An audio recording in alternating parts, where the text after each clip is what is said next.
Greetings and bienvenue, Midnight Crew. Thank you for returning to this broadcast.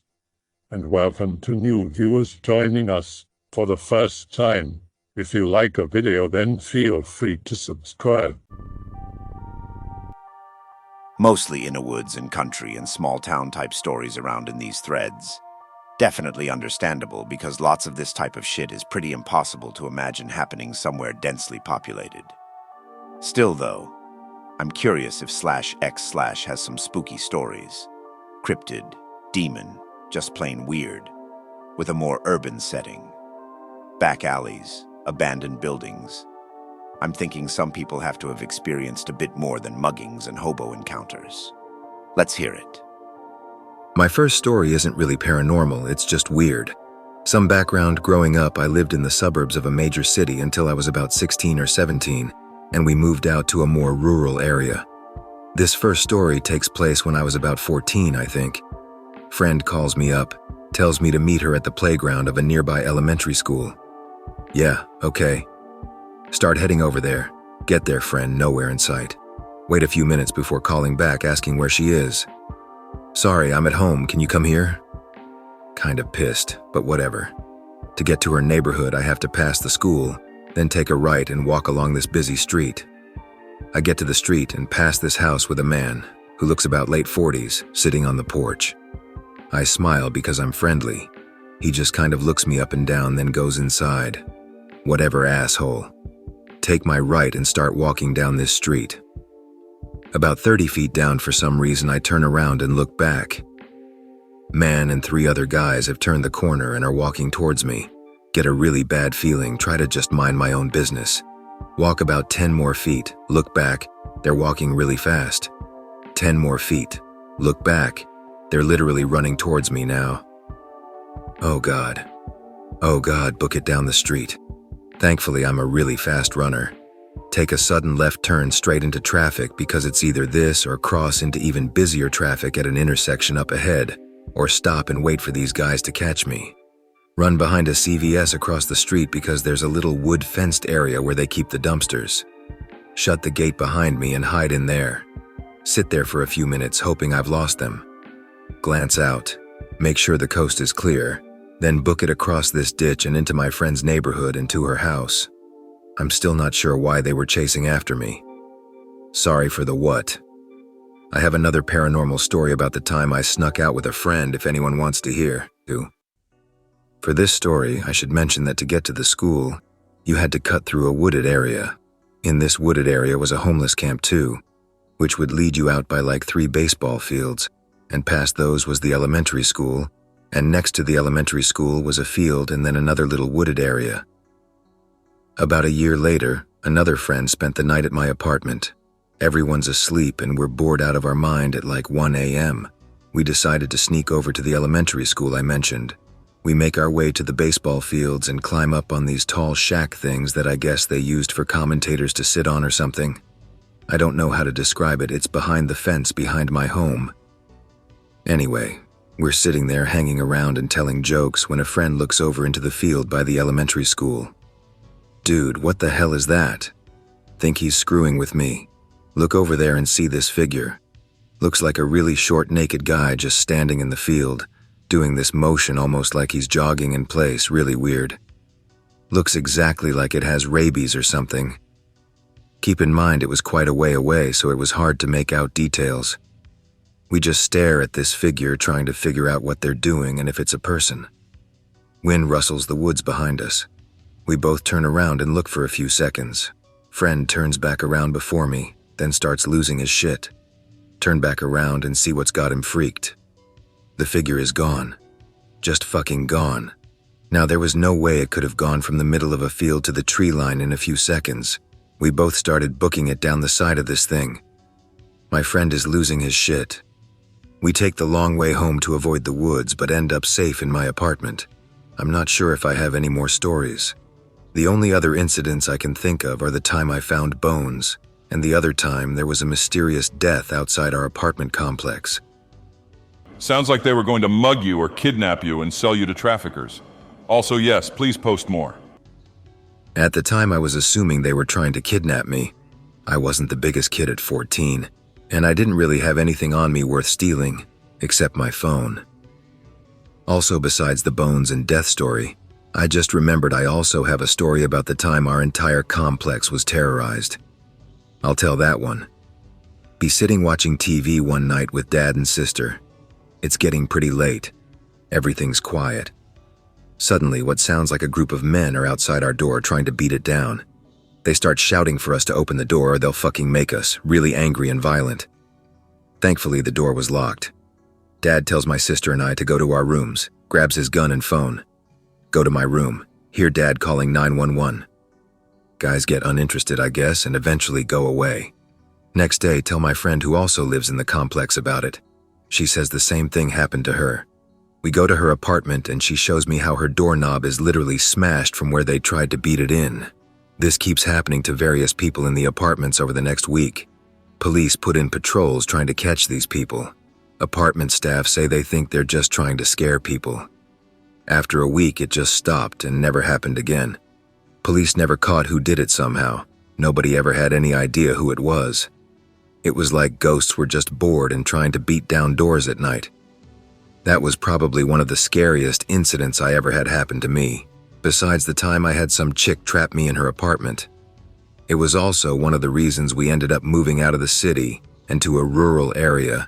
The area we lived in just slowly went to shit. What? Also, your landlord probably borrowed money from some bad people who then tried to drive out his tenants. Basically, this girl who was my friend for a few years, the same one whose doorknob got bashed, went insane one day and locked her door and refused to let me out of her apartment. She lived in an upstairs apartment, so she had steps going up from her door, and she kept trying to drive me up them, saying how she wasn't going to let me leave and I'd have to stay forever. At first, I thought she was joking around and trying to freak me out, until after a few minutes I realized she was dead serious. I was kind of hesitant to hit her, especially since I was smaller than her, so I kept trying to talk her down and telling her calmly I needed to go home now. Eventually, I managed to slip past her and she tried to drag me back, but she couldn't keep a grip on me, so I made it out her door and she didn't pursue me after that. Weirdly, the next day she acted like nothing had ever happened and refused to talk about it. Though needless to say, I refused to hang out with her after that. Also, the apartments were owned by a company, I think. They were pretty big and nice apartments, which was surprising considering half of them were Section 8. Honestly, I think the neighborhood was just shit at that point. Alright, I got this one. Location: Phineas Banning's House Museum in a dumpy harbor town in SoCal. House belonged to some guy who founded the Los Angeles harbor way back. Uncle of mine, who was around 16, was a tour guide who was closing up for the day around sunset, cleaning the basement when he hears heavy footsteps upstairs. He's the only tour guide and only person inside as the doors were locked. Yells, "Hello, we are closed for today." Footsteps stop. Goes up to check on the doors, all of them locked. The hell.png, the sound of footsteps running up the basement stairs where he was, echoes through the house. Uncle runs from the door he was checking on to the basement door to see who's doing the walking. Nothing. Midway to saying hello, he got cut off by loud laughter as if they were laughing right next to him. Bolts out of the house, leaving it unlocked, and runs to his house, which he lived about 2 blocks away. Panicking, he gets home and the idiot he is leaves the door slightly open. Feels a horrible presence around him as he lays in bed. His cat is in his room and starts acting weird. Cat's name was Sancho. Sancho hisses and growls at something in the house and the entrance of the door slams shut. Place still freaks him out. The house is located in the middle of a park, so people have their BBQs around the place and he tries to be far away from it. R.I.P. Sancho. Here in New York is a locally, and many decades ago internationally, famous school, the City College of New York. The school was founded somewhere around the mid-19th century. The first college president was a general at Gettysburg and has a statue. There's also a quiet memorial tucked away in the back of one of the older buildings to fellow classmates who had fallen defending the country in the war between the states. I'm not 100% sure what the explanation there is, but I think that it was a different name back before the war and they changed the name afterward. In any case, before all that, it was apparently a convent. Now you have to understand the location. Back in the mid-19th century, Upper Manhattan, like Harlem, was mainly pretty empty. I mean, we're talking there were still farms. Anyway, while a few new buildings were added to the campus back in the 1970s, most of the original buildings remain standing. But that's not the interesting part. The interesting part lies below the college. Most of the students and faculty don't realize that there is an extensive tunnel network that runs underneath the buildings. Now, to be fair, most people don't realize that Manhattan is built on top of older Manhattan, and you can get from one end of the city to the other with a pickaxe if you knew where to go, breaking through built-over cellars and such. Lots of scary, creepy shit down there. Anyway, I mentioned City College in particular because I've been down in those tunnels many times. Every time I do, I get lost.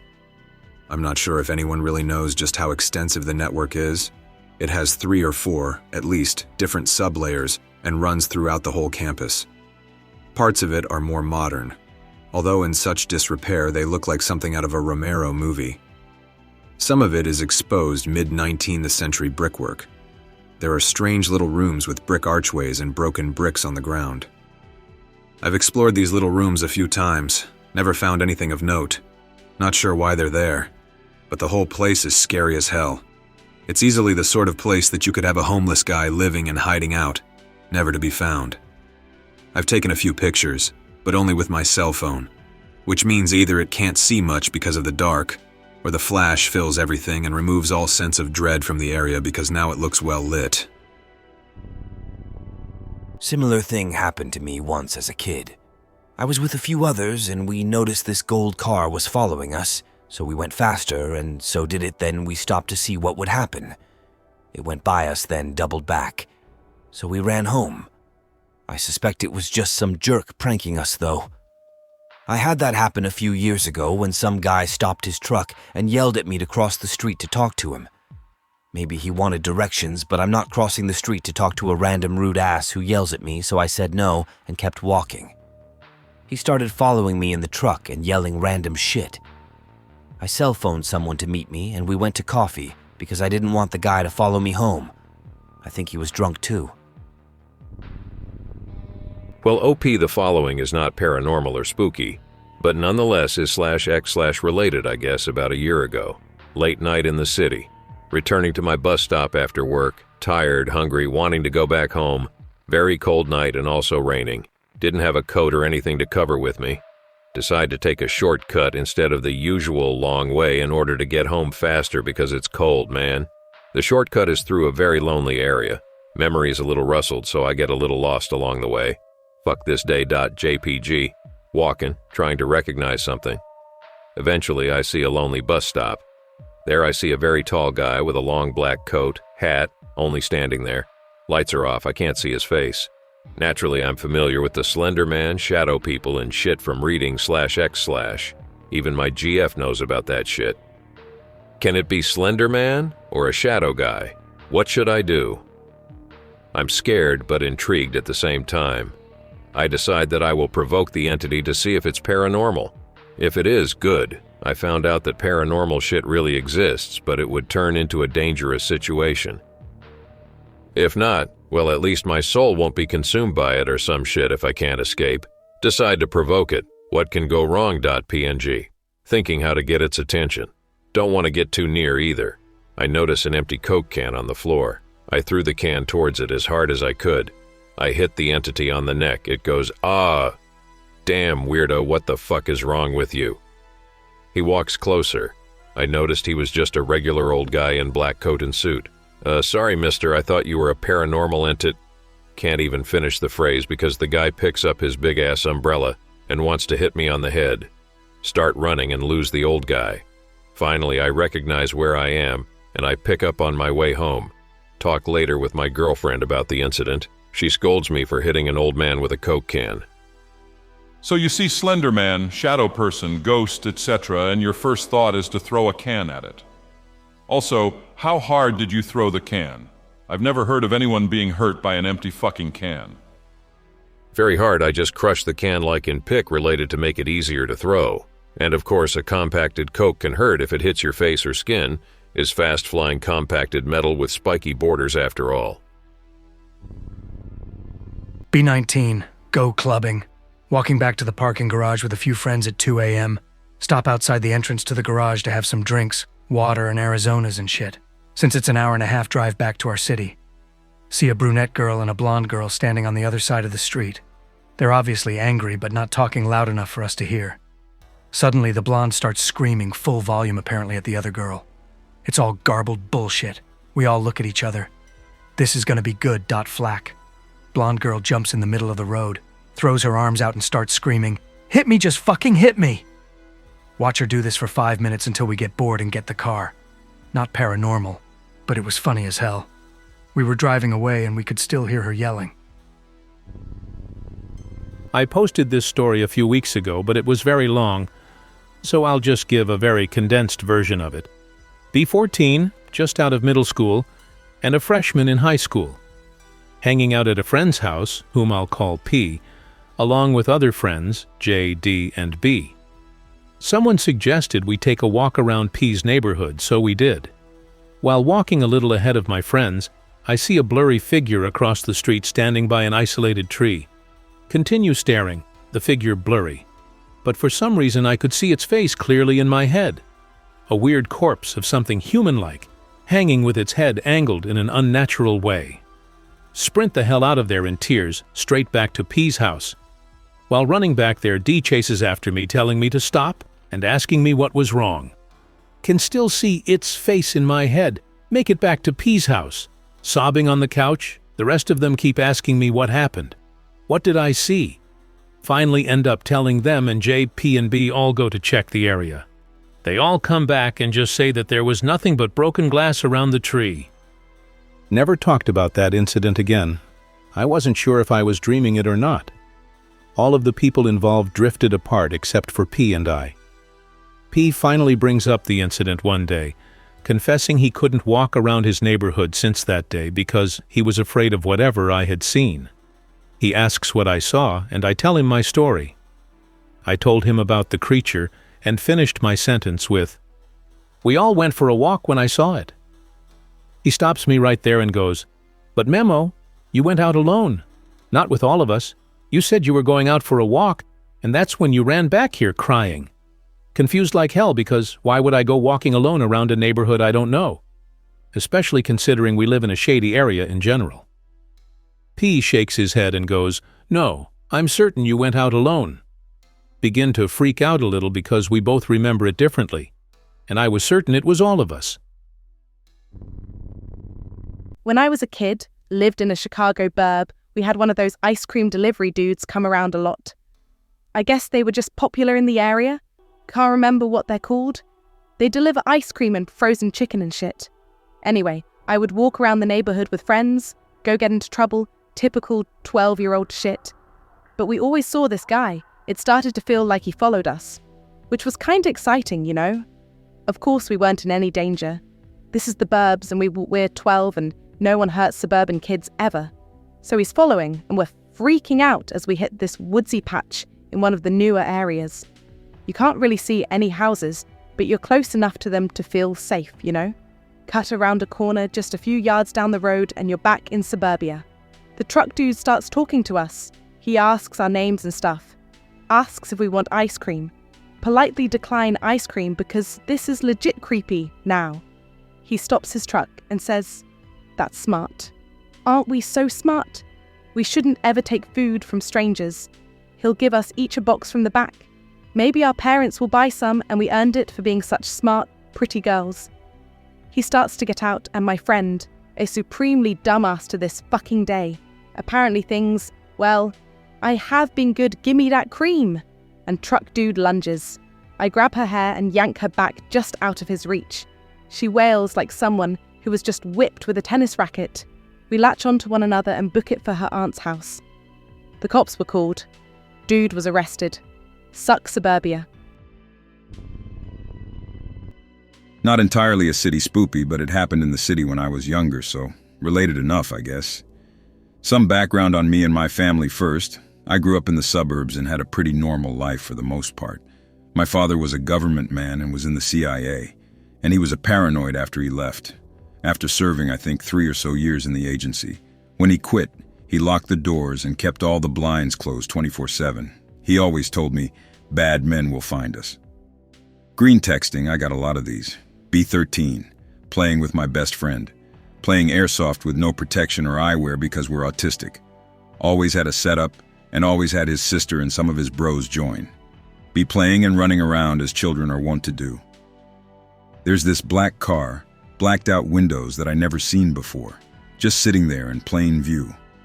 Friends and I decided to call it and walk to the downtown area, only like a 20-minute walk, for some sodas around 8 p.m. or so. Getting dark, but my friend was always the try-hard gangster type that was fearless. About halfway there, and we're in the city limits, it was weirdly quiet, usually a lot of cars and teens walking around at this hour. Friend has to step into an alley to take a piss, so tell him I'm going to go ahead of him and meet him at the 7-Eleven just a few blocks up. He agrees, and I go on my way. About 2 blocks up, see that car again, get the chills for some reason. Another block up, see 2 men in suits, one's about 40 and the other late 50s. They were talking and having a cigarette, but they were talking rather quietly for the kind of folk that lived around the area.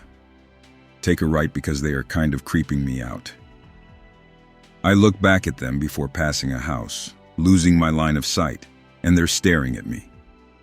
Almost to the 7-Eleven, and feel a hand forcefully turn me around. See the 2 men looking down at me and they ask, "Does your daddy tell you things?" Awkwardly reply, "Yeah, do you know my dad?" "I'm just an old friend." "Does he talk about his old friends a lot?" "Kind of sometimes, why?" "Good. That's all I wanted to know, son. Go along your way now." Creeped out, sprint to the 7-Eleven and call friend. While I'm waiting for him to pick up, see the black car fly by, going at least 75 in a 35 zone. Get a friend on the phone and tell him to hurry. He can hear I was shaken. When he got there, he called his oldest sister to pick us up since she was the only one with a car. 2 years ago, I visited my family in Washington State. My cousin and his friends are into paranormal hunting. They want me to drive to a place guaranteed to spook me. Drive for a half hour through the side roads into the forests. Me expecting Bigfoot is near. Turn off on a dead-end road, 200 yards in. "Roll down your window and put the keys on your hood," said my cousin. I placed the keys out the window and tossed them on the hood. Not amused by this recycled urban legend. Start explaining to my cousin that I know this story. Notice out of the corner of my eye. The keys fly off the hood. "Oh shit, you fucking serious?" Everyone is silent. "You have to get out and get them. They won't be far from the car." I shake my head. "You're going to go get them." Cousin gets out and wanders into the dark outside the side of the headlights. Friends in back say nothing. Only sound is of us breathing. He returns, keys in hand, gives them to me and says, "Let's go." Do a 10-point turn on a tiny dirt road. When we drive away, tap your brakes and check the mirror. I drive 10 feet and tap my brake. Feel my heart sink to my stomach. In the brake lights is the silhouette of someone standing where we were just parked. Swear words and "I can't believe that" on repeat all the way back to my aunt and uncle's house. Brazil, Santos, Sao Paulo, have this huge building, once a psychiatric hospital, named Anchieta. It's closed since '89. 2005, me and 2 friends just have this brilliant idea to enter the place. It's really huge. Some rooms lead to other rooms with bathrooms and corridors to other places, so it's easy to get lost there. We find this room full of artwork, little sculptures that patients have done. Suddenly we destroy everything. Dumbass mode on. Don't know why.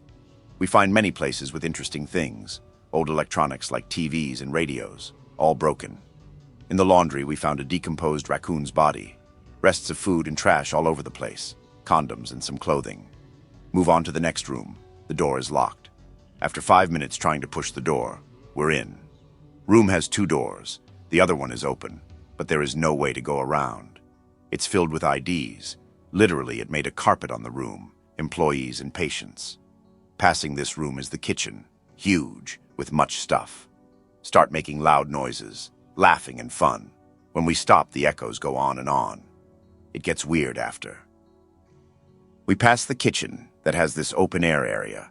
We see a little house with a sleepy dog and fresh food. There's someone in there. We go back and get lost. We find a corridor to the entrance. It's 5 p.m., it's getting dark. not much time left to explore. We find the stairs to the second floor and we go up. It's pretty dark and we do not have a flashlight. We hear a breathing coming upstairs. Nope, nope, nope, .jpg. We stand still, the breathing again. We run like no tomorrow to the entrance and exit. We get lost again going in the wrong direction. We see this shadow on the door in front of us. It's night already. We run in desperation in different ways. I find a wall, climb it and see the street. Both friends come running from the entrance. We hear this scream. I don't want you here anymore. Never go back. Today many families are living there. That place still creeps me. I got one from a few weeks ago. Not really paranormal, I just got spooked a bit. Be me, walking with friend, going to get some food. Hey Anonette, have you heard of the weird house that burnt down a couple streets past here? Nah, what happened? They say there was this family living there and the daughter went crazy and locked herself in the attic, then tried to burn it down. Now the house isn't actually burnt down, but there are some clear smoke marks on the 3rd floor. Huh, go to the house. Hey Anonette, let's try to get in. We try to jump over the wall, too high. We are both just laughing about the story. Decide to go check out the main gate, locked. We just have a look around. Suddenly I notice a pile of unopened bills and mail, just a shit ton of them. It's getting dark now. We both nope.jpg and walk home. It's not really that bad and just a shitty made-up story, but seeing that mail just lying there gave me this feeling that there was something horribly wrong. Be me, 19, on the Philly subway. Around 10 p.m., I was the only one in the car.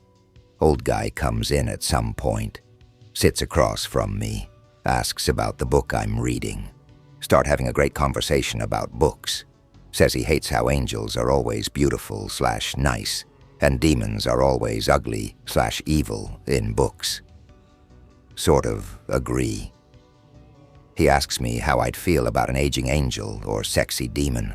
Don't really know. Tells me to think it over. He got up to leave, shook my hand. Early onset arthritis I'd had was gone, along with some scars on my hands. He just smiled and hobbled off. 3 weeks later, .png, on the same late-ass subway. With a friend, he fell asleep on my shoulder.